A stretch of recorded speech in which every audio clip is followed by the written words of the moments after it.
It may be easy to stand up to racism now, but 80 years ago, it wasn't. Yet a team of junior baseball players did just that, and now their story will live on forever in a children's book authored by Springfield College professor Richard Andersen, who is here with me today. Thank you so much, Professor, for joining me. So tell me about this book that you've written for kids. Tell me the story that it came from. Okay. The story takes place in 1934. The American Legion post-21 baseball team won the New England championship, and this gave them the opportunity to travel to Gastonia, North Carolina for a regional playoff. Well, they took an overnight train, and when the team got off the train, there was a welcoming band. And as soon as they saw the team put their feet on the platform, they put down their instruments and they walked away. The team went to take the bus that would transport them to the hotel, and as the driver saw the team approach, he pulled away from the curb. They made it to the hotel carrying all their equipment and bags, and when they got to the hotel, they were told that their rooms are ready and all of the players could check in except one. And that one player was the only black player on the team. His name was Ernest Taliaferro, and he was called Bunny by his friends. He was very fast. And he actually earned a name more as a football player because he could zig and zag without changing speed. I mean, he was a really remarkable athlete. A discussion followed, and it was resolved that, okay, Bunny can stay at the hotel, but he can't sleep in a bed that's reserved for white people. He has to sleep on a cot. He has to sleep in the coach's room. And he has to be listed as the coach's valet. And no guest in the hotel can mistake him for a player. He has to be a valet as long as he's in the proximity of the hotel. The team holds its first practice that afternoon, and word has gotten out that the Massachusetts team has a black player. 2,000 people show up at batting practice. Now, 2,000 people is more people than showed up for all the games that team had played all summer long. And they're there to jeer and threaten and intimidate these kids in some of the ways that are almost unspeakable. The kids were told that if they took the field, the people would tear their shirts off their backs. They were told that their parents would never see them again, that the Ku Klux Klan would kidnap them in the night and they would literally disappear from the face of the earth. They told them if they did attempt to play, it would be the last game that they would ever play. But the kids took the field anyway. The coach was the pitching coach for the team, and he took the mound, and the first person up was the team's pitcher, Bunny Taliaferro. He stepped into the batter's box. The crowd went wild. There was a wooden stadium stomping on the wood. Again, the boos, the threats. You can imagine what the sound was like. Bunny is 15 years old. He's never experienced it. He's never heard things like this. He's never seen such behavior.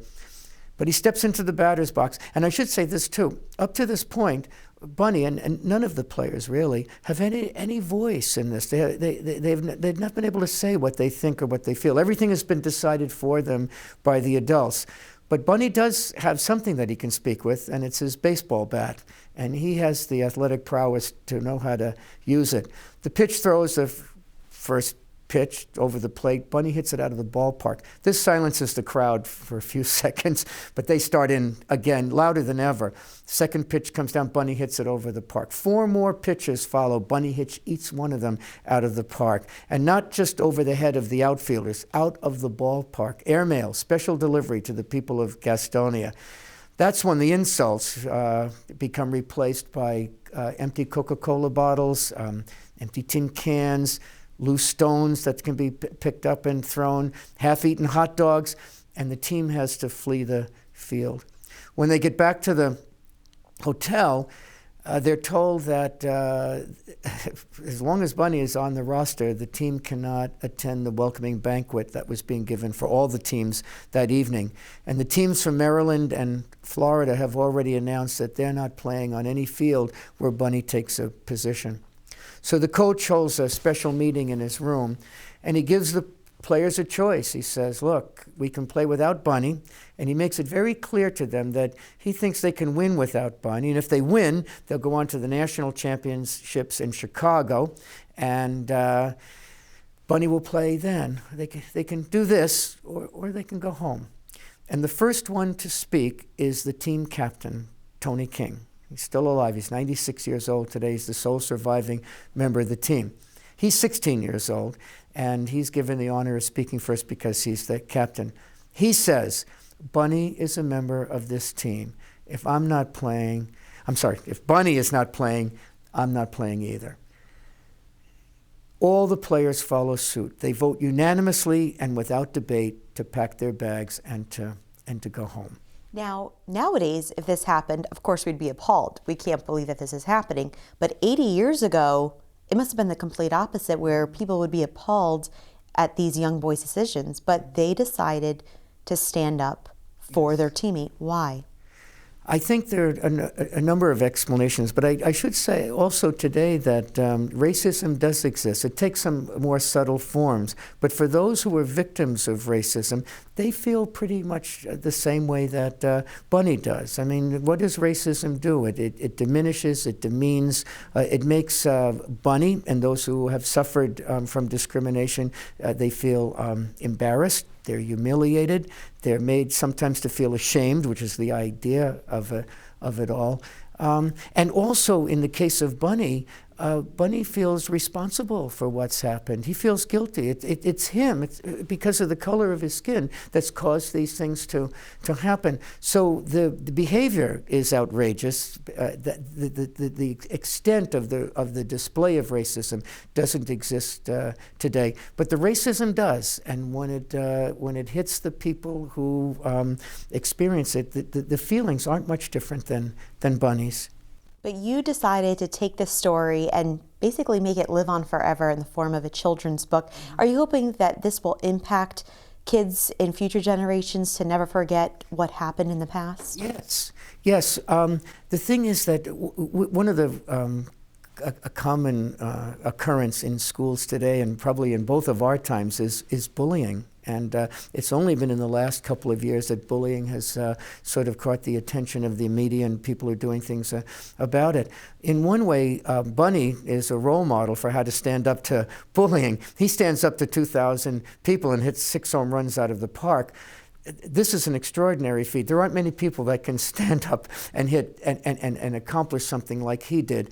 Bunny is a true hero, but he's one of those heroes that's sort of in a class by himself. So maybe we can't all be Bunny Taliaferros, but we can all be Tony Kings. We can all say, I'm not playing this game. I'm not doing it. I'm not participating in any event or activity that demeans or diminishes or degrades another person in any way. What reaction did the boys get when they came back home after making that decision?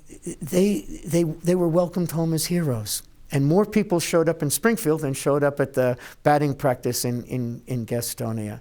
And they've been heroes ever since, but they've been quiet heroes. For the white kids on the team, their story was passed on from generation to generation, so that there are many people in Springfield today. They know the story. They know the event. Bunny's family did something very different, and this speaks to racism as well, and something that still exists today for those who are victims of racism. Bunny, when he got married, he and his wife, Sweets, Bunny and Sweets, they decided that they were not going to speak about this. In fact, they didn't tell any of their 5 children anything about Bunny's athletic prowess, any of his accomplishments. He's the first student athlete ever to play varsity basketball, baseball, and football in his freshman year. He played all 3 sports, led it all 3 times, all 4 years, captain of every team.